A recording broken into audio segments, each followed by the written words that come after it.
بسم الله الرحمن الرحيم إذا زلزلت الأرض زلزالها وأخرجت الأرض أثقالها وقال الإنسان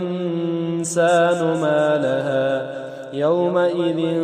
تحدث أخبارها بأن ربك أوحى لها يومئذ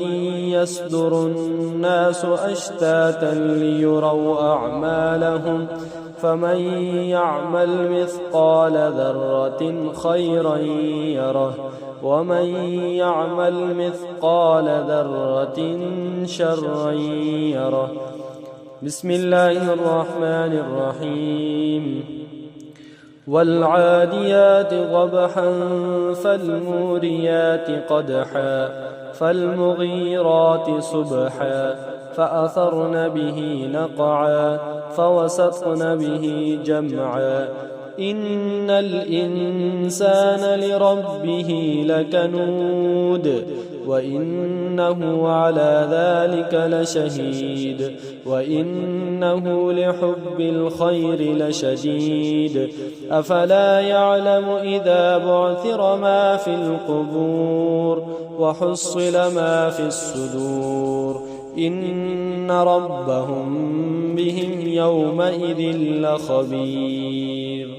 بسم الله الرحمن الرحيم القارعة ما القارعة وما أدراك ما القارعة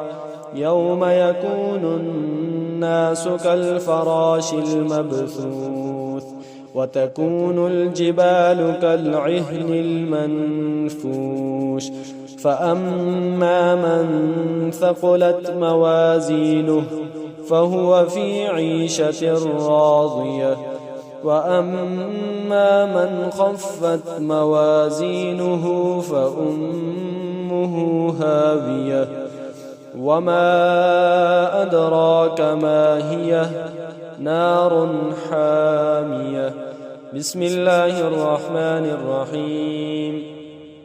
ألهاكم التكاثر حتى زرتم المقابر كلا سوف تعلمون ثم كلا سوف تعلمون كلا لو تعلمون علم اليقين لترون الجحيم ثم لترونها عين اليقين ثم لتسألن يومئذ عن النعيم. بسم الله الرحمن الرحيم والعصر إن الإنسان لفي خسر إلا الذين آمنوا وعملوا الصالحات وتواصوا بالحق وتواصوا بالصبر. بسم الله الرحمن الرحيم ويل لكل همزة لمزة الذي جمع مالا وعدده يحسب أن ماله أخلده كلا لينبذن في الحطمة وما أدراك ما الحطمة نار الله الموقدة التي تطلع على الأفئدة إنها عليهم مؤصدة في عمد ممددة.